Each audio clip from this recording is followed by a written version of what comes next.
अस्सलाम वालेकुम नाज़रीन। आज हम आपको बताएंगे कि गुड्डी ड्रामे के लास्ट एपिसोड में क्या होने वाला है। तो ये ड्रामा काफ़ी इंटरेस्टिंग चल रहा है और इसका एंड भी काफ़ी धमाल होने वाला है। तो नाज़रीन, अगर आपने अभी तक हमारे चैनल को सब्सक्राइब नहीं किया तो काइंडली पहले सब्सक्राइब कर दीजिए, फिर हम चलते हैं वीडियो की तरफ और आपको बताते हैं। जैसा कि आप देख रहे हैं कि जहांगीर जो है उसको इस बात का शक हो रहा है कि कोई ना कोई ऐसी वजह तो ज़रूर है जिसकी वजह से गुड्डी को ये लोग यहाँ से ले गए हैं, वरना ऐसे नहीं हो सकता, क्योंकि औरंगजेब जैसे इंसान के दिल में रहम आना दूर की बात है। मैं इस बात पे यकीन नहीं रखता हूँ। और गुड्डी बेचारी मासूमाना तरीके से किस तरीके से अपने चचा के साथ चल पड़ी और उसको ऐसा लगा कि उसके चचा उसके बारे में बिल्कुल ठीक और दुरुस्त कह रहे हैं, लेकिन ऐसा वैसा कोई सीन नहीं था। वो सिर्फ और सिर्फ अपने मुफाद की खातिर उस बेचारी बच्ची को वहां से ले गए थे। शाजिया जो है वो अब उसकी आओ भगत कर करके थक चुकी है और कहती है कि बस भाई, मुझसे और ज़्यादा तमाशे नहीं होंगे। जो मैंने करना था सो कर लिया है। अब जितनी जल्दी हो सके जो करना है बस जल्दी से कर दीजिए, क्योंकि अब मज़ीद कोई भी नाटक मैं नहीं कर सकती हूँ। जिस पर आप देखेंगे कि कहता है औरंगज़ेब, तुम फिक्र मत करो, सब ठीक हो जाएगा, बहुत जल्द हम ये काम भी ख़त्म कर देंगे। मैं जानता हूँ ये सारी गेम चलाना मेरे लिए भी बहुत मुश्किल है और बहुत देर से मैंने इन सब चीज़ों का हिसाब करना था, और देखो बहुत जल्द यानी कि ये टाइम भी हमारे पास आ ही जाएगा। मतलब ये है कि शैतानियाँ शाज़िया के दिन ब दिन बढ़ती जा रही हैं, लेकिन ये सारी चीज़ें हमारी स्वीटी देख रही है। स्वीटी देख के कह रही है कि आप लग रहे हो, जो करना है एकदम से मैं आपका वो शेयर करूँगी कि आप याद रखोगे, वही होता है जो आपको नज़र आ रहा है। यानी कि स्वीटी सारा माजरा देख रही है, लेकिन गुड्डी उससे मदद मांग रही है, बार बार उसको कहने की कोशिश कर रही है कि मेरे चचा चची की मदद कीजिए, वो बड़े परेशान हैं, मैं उनका साथ देना चाहती हूँ। लेकिन जब आप देखेंगे कि साफ साफ स्वीटी इनकार कर देती है, उसको बताती है कि वो इसकी मदद नहीं करेगी, लेकिन इस बात पे हैरान हो रही है कि आखिर गुड्डी हैरान हो रही है कि स्वीटी उसकी मदद करने के लिए राजी क्यों नहीं है। वो उसको बार बार बता रही है कि उसकी चच्ची जान, उसके चच्चा जान बहुत ज़्यादा परेशान है, उनकी मदद करो, क्योंकि मुझे नहीं लगता है कि और कोई उनकी मदद कर सकता है। लेकिन बार बार उसके कहने के बावजूद कोई भी उसको रिस्पॉन्स नहीं मिल रहा है, क्योंकि वो जान चुकी है कि कहीं ना कुछ गड़बड़ तो ज़रूर है। जैसे ही उसको इशारे होते हैं वैसे ही एक दिन उसको इशारा हो जाता है कि नहीं भाई, उसके साथ कोई बड़ी गेम चल रही है और कुछ बहुत ही बुरा होने वाला है। दिल ही दिल में सोच रही होती है कि न जाने मेरे साथ क्या हो रहा है, क्या मैंने अच्छा किया है इशरत खाला के घर को छोड़ के। एक जहांगीर अंकल की वजह से मैंने अपना सारा सिस्टम खराब कर दिया, हालांकि मैं उनके घर में कितनी खुशबाश थी, पता नहीं क्यों मैंने ये सब कुछ किया है, मुझे खुद कुछ समझ नहीं आ रही है। वो अपनी इशरत खाला से बातचीत करने की काफ़ी कोशिश करती है, उसको बताना चाहती है कि आखिर उसके साथ क्या होने वाला है, और काफ़ी ज़्यादा घबराई हुई परेशान है। लेकिन जी अब कौन उसको उससे बात करने देगा, क्योंकि जहांगीर ने तो पहले ही ये सारा लिखा चिट्ठा ख़त्म कर दिया था। उसने कहा था कि दोबारा अब ऐसी कोई बात नहीं होगी, और बेहतर यही है कि अब कोई भी ऐसी बात ना ही की जाए तो बेहतर है। जिस पर आप देखेंगे कि बेचारी खामोश हो जाती है और कहती है कि नहीं भाई, जो कुछ भी है वो मेरी खाला है, मैं इसको नहीं छोड़ सकती, चाहे जो मर्जी हो जाए।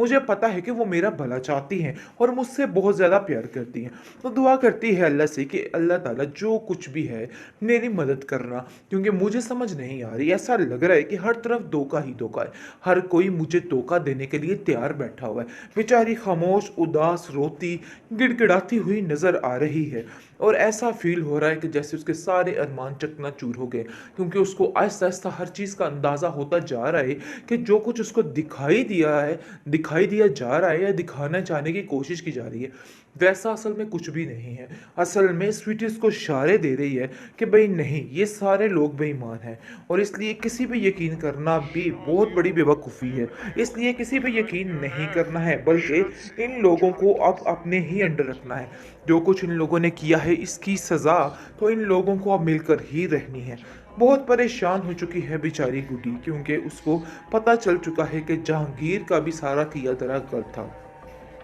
और उसके बाद उसके चच्चा जान भी उसके साथ मुखलिस नहीं है, क्योंकि इशरत उसको सारी बात समझा देती है और कहती है कि देखो मुझे अंदाज़ा हो गया है, लोग तो तरह तरह की बातें कर रहे हैं कि तुम्हारे पास एक शैतानी ताकत है, लेकिन मैं जान चुकी हूँ ये गुड्डी शैतानी ताकत नहीं है, बल्कि बहुत ही अच्छी इंसान है, इंसान नहीं बहुत ही अच्छी चीज़ है जो लोगों का भला चाहती है, लेकिन ऐसी कोई नहीं समझेगा। आप देखेंगे जी, शाजिया को जैसे इस बात का इल्म होगा, शाजिया बहुत ज़्यादा फड़फड़ा जाएगी और घबरा जाएगी और कहेगी कि नहीं, तुम्हें किसी पीर बाबे के पास लेकर चलती हूँ, वहाँ जाके तुम्हारा सारा सिस्टम सेट करवाती हूँ, क्योंकि मुझे लगता है कि तुम्हें वाक़ई में इन लोगों की ज़रूरत है। शाज़िया घबराई हुई कहती है कि तुम्हें आज मेरे साथ जाना होगा और तैयार रहना होगा। इस गुड्डी का किस्सा यानी कि स्वीटी का किस्सा तो मैं ख़त्म करूँ, क्योंकि जितनी जल्दी वो गुड्डी का स्वीटी का किस्सा ख़त्म करेगी, वो समझ रही है कि सारा सिस्टम उसके साथ ही हल हो जाएगा। लेकिन आप देखेंगे कि ऐसे चुपाटे मारती है स्वीटी जो है वो शाज़िया को और कहती है कि खबरदार किसी ने गुड्डी को नुकसान पहुंचाने की कोशिश की, और वैसे भी मैं इसकी माँ का आखिरी गिफ्ट हूँ, निशानी हूँ, मैं इसका हरदम भला चाहती हूँ, और कोई इसके साथ अगर बुरा करेगा तो मैं उसको नहीं छोड़ूंगी। इसके बाद आप देखेंगे कि बहुत ज़्यादा बेचारी परेशान हो चुकी है शाज़िया भी, क्योंकि शाज़िया को समझ आ चुकी है कि नहीं भाई ये कोई शैतानी ताकत नहीं है, ये कोई अच्छी नस्ल की चीज़ है जो कि सिर्फ और सिर्फ अच्छाई का साथ देती है और बुराई का साथ नहीं देती है। अब इस बात का तो उसको बड़े अच्छे तरीके से अंदाज़ा हो गया है, इसलिए वो बेचारी खामोश हो जाती है और जाकर सारी बात जो है जहांगीर उसको औरंगजेब को बताती है और कहती है कि भाई ये सारा मसला है, ये गुड्डी जो है गलत कामों में कभी हमारा हाथ नहीं बटाएगी, क्योंकि स्वीटी उसको हर चीज़ का बता रही है, उसको बताने की कोशिश कर रही है कि क्या असल है और क्या गलत है। फिर आप देखेंगे कि बहुत जल्द बड़े बुरे तरीके से फंसने वाले हैं ये लोग भी। जितना मर्जी ये लोग उछल कूद कर लें या जो कुछ मर्जी कर लें, लेकिन इनके हाथ कुछ नहीं आने वाला। साफ साफ इनके साथ जाहिर हो रहा है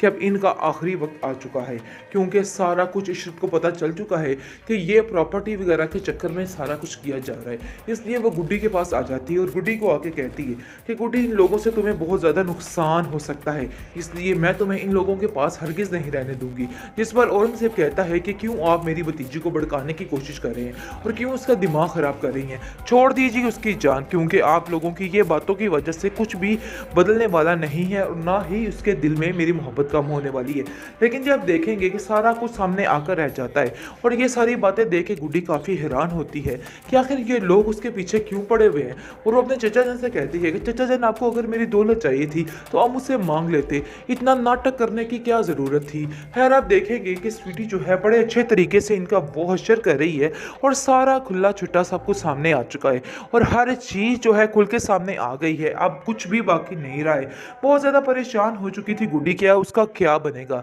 लेकिन हम देखेंगे उसकी खाला उससे बहुत खुश है और कहती है कि तुमने हमेशा सच का साथ दिया और मुझे इस बात की काफ़ी ज़्यादा खुशी है, लेकिन तुम परेशान मत हो, सब ठीक हो जाएगा, मैं तुम्हारी हर चीज़ में मदद करने को तैयार हूँ और बहुत जल्द तुम्हारे इन लोगों से पीछा भी छूट जाएगा, क्योंकि मैं जान चुकी हूँ कि इनका क्या अंजाम है। हर आप देखेंगे कि शर्त के ऊपर भी सारा भेद खुल जाता है कि जहांगीर ने क्या किया है। वो बहुत ज़्यादा रोती है और कहती है कि मुझे तो यकीन ही नहीं आ रहा कोई ऐसा भी कर सकता है, इतना जालिम भी हो सकता है। खैर माफ़ी तलाफ़ी हो जाती है, लेकिन बहुत ही बुरी सज़ा मिलती है इस औरंगज़ेब को और सारी ज़िंदगी जेल की चक्कियाँ पीसता रहता है। दूसरी तरफ आप देखेंगे कि गुड्डी अपनी खाला के पास आ जाती है और काफ़ी ज़्यादा खुश होती है, इसलिए अब किसी किस्म की उसको कोई टेंशन नहीं होती और स्वीटी उसको हमेशा हमेशा के लिए अलविदा कहकर वहाँ से चली जाती है।